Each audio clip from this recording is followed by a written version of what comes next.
ओम नमो भगवते रामकृष्णाय।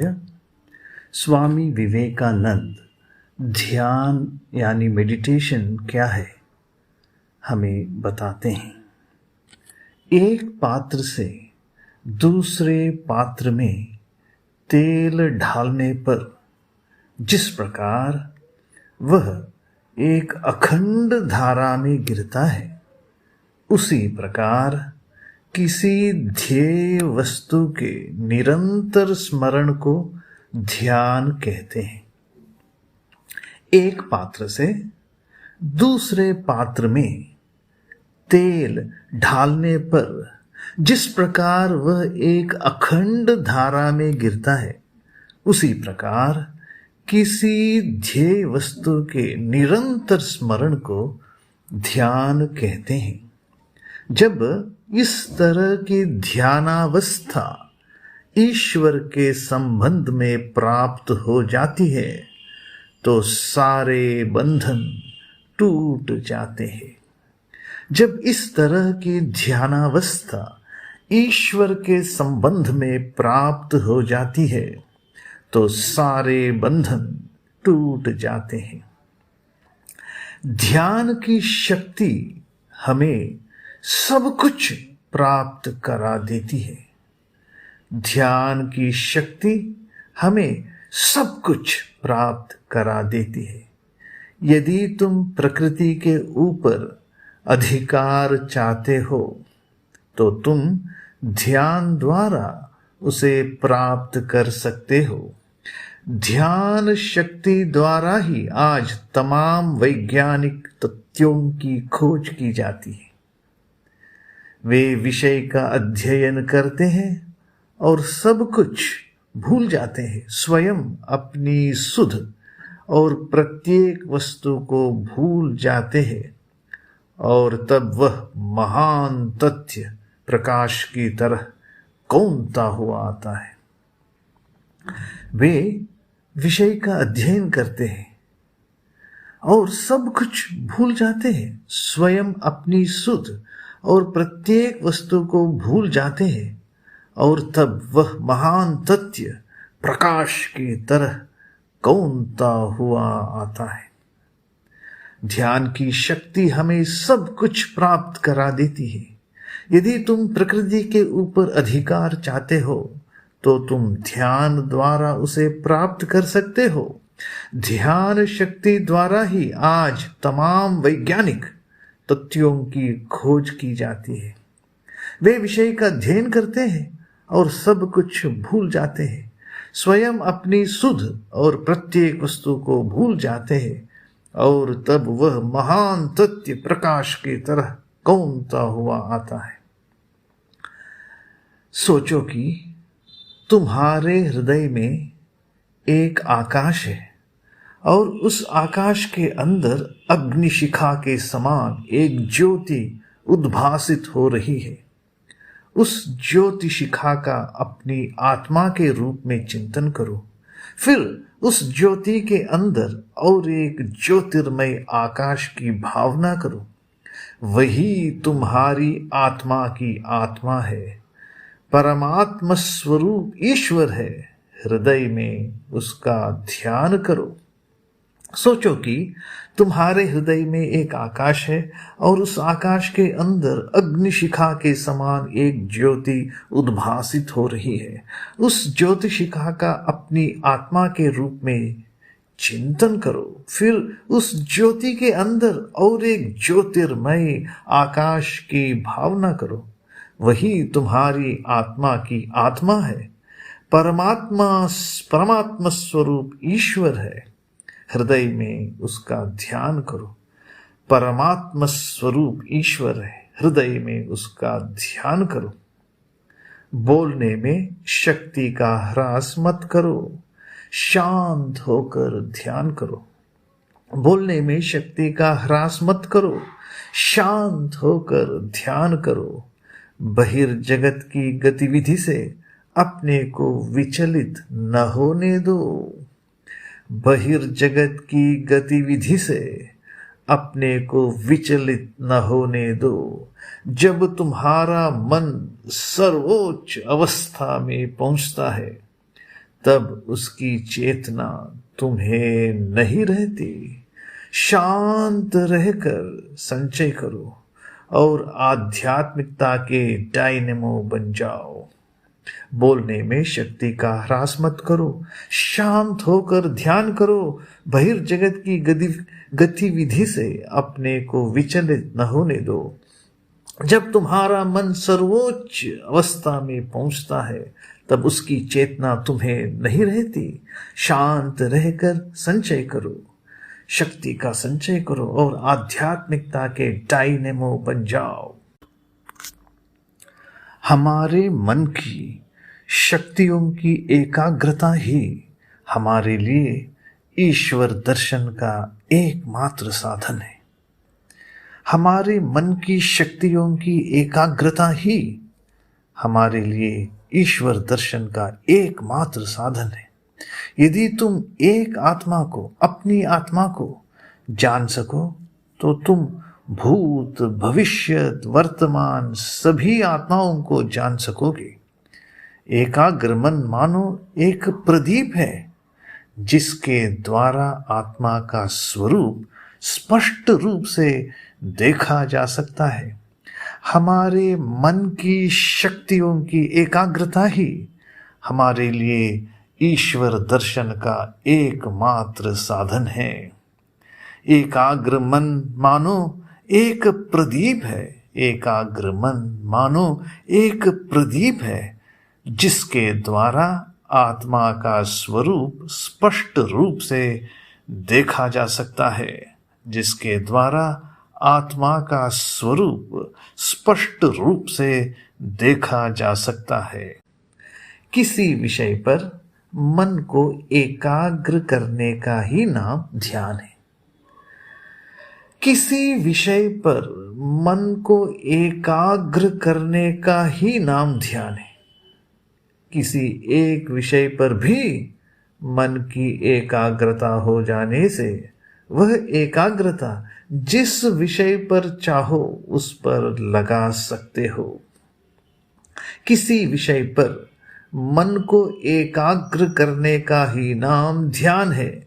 किसी एक विषय पर भी मन की एकाग्रता हो जाने से वह एकाग्रता जिस विषय पर चाहो उस पर लगा सकते हो। आध्यात्मिक जीवन का सबसे बड़ा सहायक ध्यान है। आध्यात्मिक जीवन का सबसे बड़ा सहायक ध्यान है।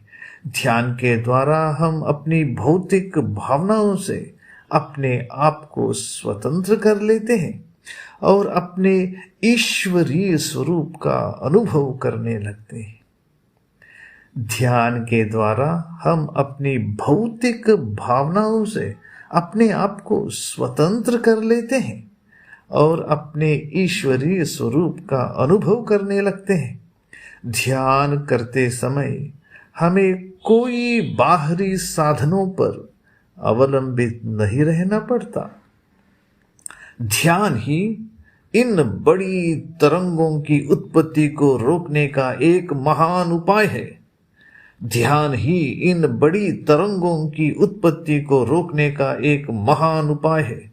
ध्यान के द्वारा मन की ये वृत्ति रूप लहरें दब जाती हैं। यदि तुम दिन पर दिन, मास पर मास, वर्ष पर वर्ष इस ध्यान का अभ्यास करो, जब तक वह तुम्हारे स्वभाव में न बिध जाए, जब तक तुम्हारी इच्छा न करने पर भी वह ध्यान आपसे आप आने लगे, तो क्रोध, घृणा आदि वृत्तियां संयत हो जाएंगी।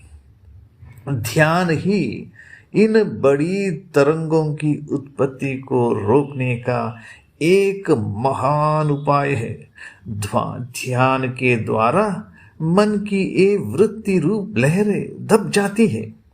ध्यान के द्वारा मन की ये वृत्ति रूप लहरें दब जाती है।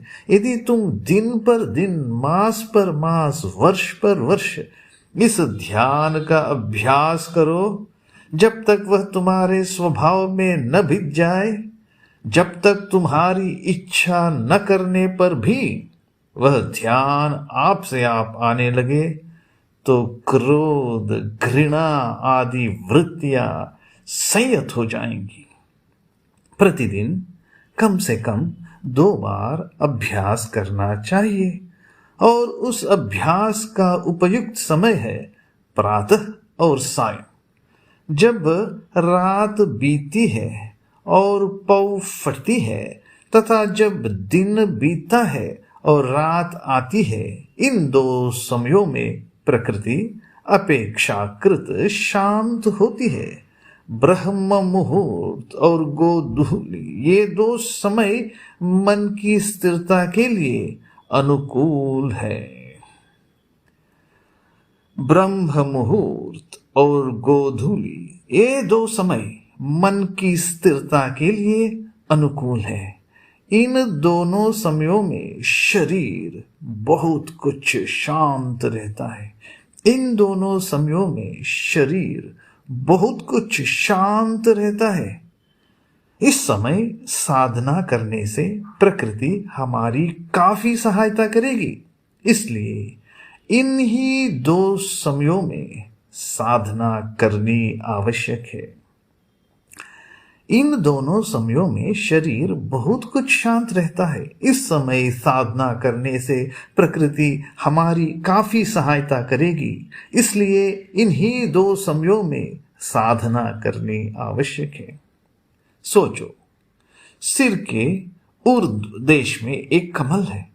धर्म उसका मूल देश है, ज्ञान उसकी नाल है। योगी की 8 सिद्धियां उस कमल के 8 दलों के समान है और वैराग्य उसके अंदर की कर्णिका है।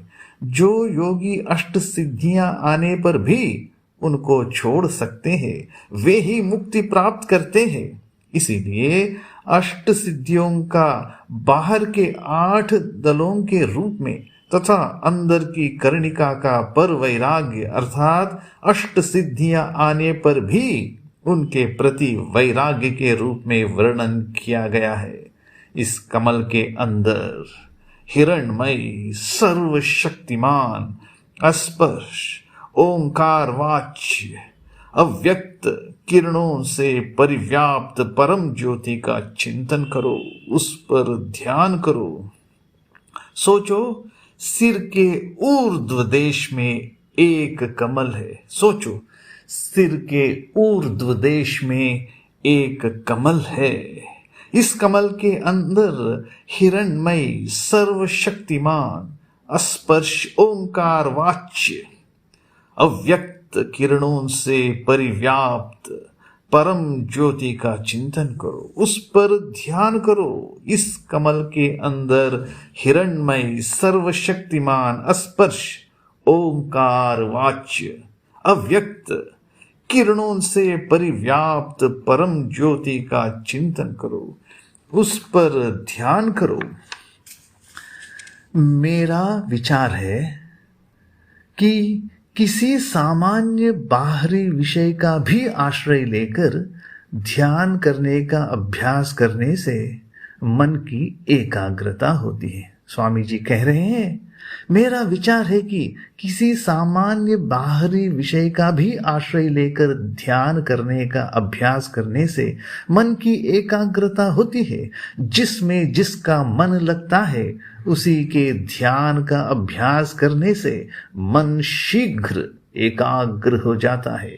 इसीलिए हमारे देश में इतने देव देवी मूर्तियों के पूजने की व्यवस्था है।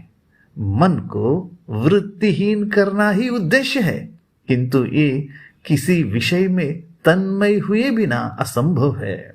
मेरा विचार है कि किसी सामान्य बाहरी विषय का भी आश्रय लेकर ध्यान करने का अभ्यास करने से मन की एकाग्रता होती है। जिसमें जिसका मन लगता है उसी के ध्यान का अभ्यास करने से मन शीघ्र एकाग्र हो जाता है। इसीलिए हमारे देश में इतने देव देवी मूर्तियों के पूजने की व्यवस्था है। मन को वृत्तिहीन करना ही उद्देश्य है, किंतु ये किसी विषय में तन्मय हुए बिना असंभव है। ध्यान के द्वार से हम उस तक पहुंचते हैं। प्रार्थनाएं, अनुष्ठान और पूजा के अन्य रूप ध्यान की शिशुशाला मात्र है। तुम प्रार्थना करते हो, तुम कुछ अर्पित करते हो। एक सिद्धांत था कि सभी बातों से मनुष्य का आध्यात्मिक बल बढ़ता है। कुछ विशेष शब्दों, पुष्पों, प्रतिमाओं, मंदिरों, बत्तियों को हिलाने के समान अनुष्ठानों, आरतियों का उपयोग मन को उस स्थिति में लाता है, पर वह स्थिति तो सदा मनुष्य की आत्मा में है, कहीं बाहर नहीं। पर वह दिव्य स्थिति तो सदा मनुष्य की आत्मा में है, कहीं बाहर नहीं। लोग ये सब कर रहे हैं, पर वे जो अनजाने कर रहे हैं उसे तुम जानबूझकर करो। यह ध्यान की शक्ति है। पर वे जो अनजाने कर रहे हैं उसे तुम जानबूझकर करो। यह ध्यान की शक्ति है। तुम्हारे पास जो ज्ञान है वह कैसे आया? ध्यान की शक्ति से। तुम्हारे पास जो ज्ञान है वह कैसे आया? ध्यान की शक्ति में। ओम शांति शांति शांति। हरि ओम तत्सत। श्री राम कृष्णार्पणमस्तु।